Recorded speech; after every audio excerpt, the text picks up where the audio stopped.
Jose Rizal University, tayo lahat maging healthy!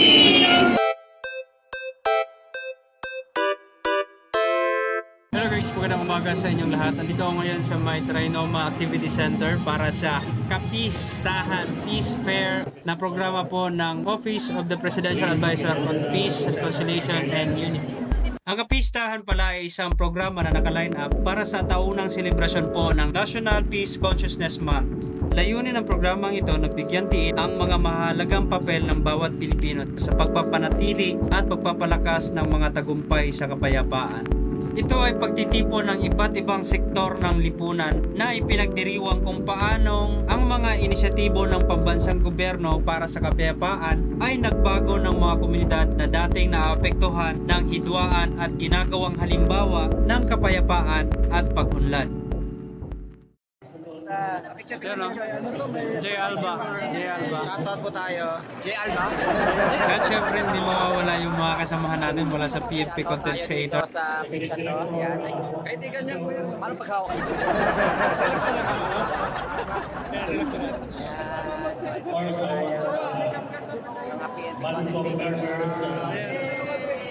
So isa to sa napansin ko dito na yung nagtatato yung parang yung sinasabi nilang traditional tattoo no, yung parang kay Apu Wangud. O parang ganun. Anong tawag doon? Ganun yung ma'am sa inyo? Apo Mawad, di ba? Yung traditional sa kanila. Gusto ka lang kasi.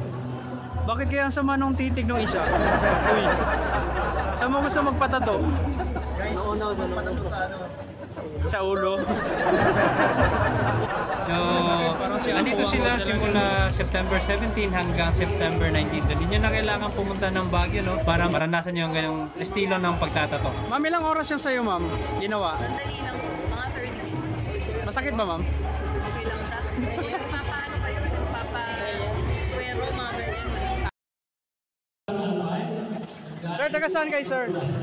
Palawan po. Palawan. Pa-pray po yung nag-invite sa amin dito. Yung sa kabila kasi, sir, mga dati silang NPA na sumuko. Kami dati rin sir, MP rin po kami. Pinapawan ito po.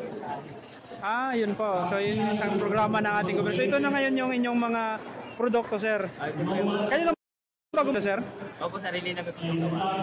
Galing nga, parang kuwang-kuha yung Highlander dati. Nasa magkano to, sir, yung isa? 250 po yan. 250. Mura. Mamaya, sir. Ganda, mura. Tingnan nyo, ang ganda. 250. Ganda. Natitibay. Sir, thank you. Mamaya, babalik ako.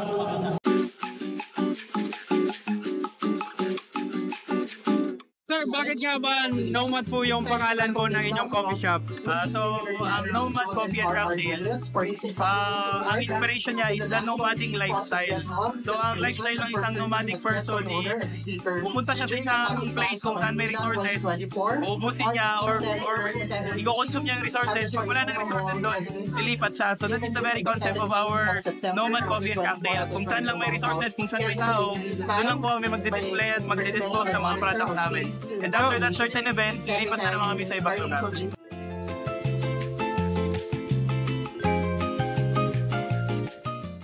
Actually, ito ginawa to para sa mga parehas ko na enthusiastic, runners, hikers, bikers.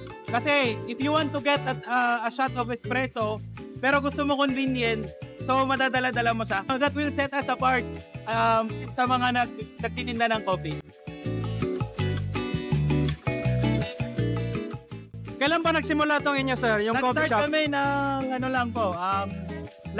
last April. This 2024 lang. Pinaka-hardest challenge na naranasan nyo, sir? Siguro the hardest challenge is the product introduction. Kasi syempre pag bago sa tao, mahirap i-introduce.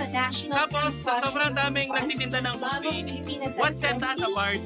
So ano yung maiba, anong i-offer mo na iba kesa sa mga nagtitinda ng kape?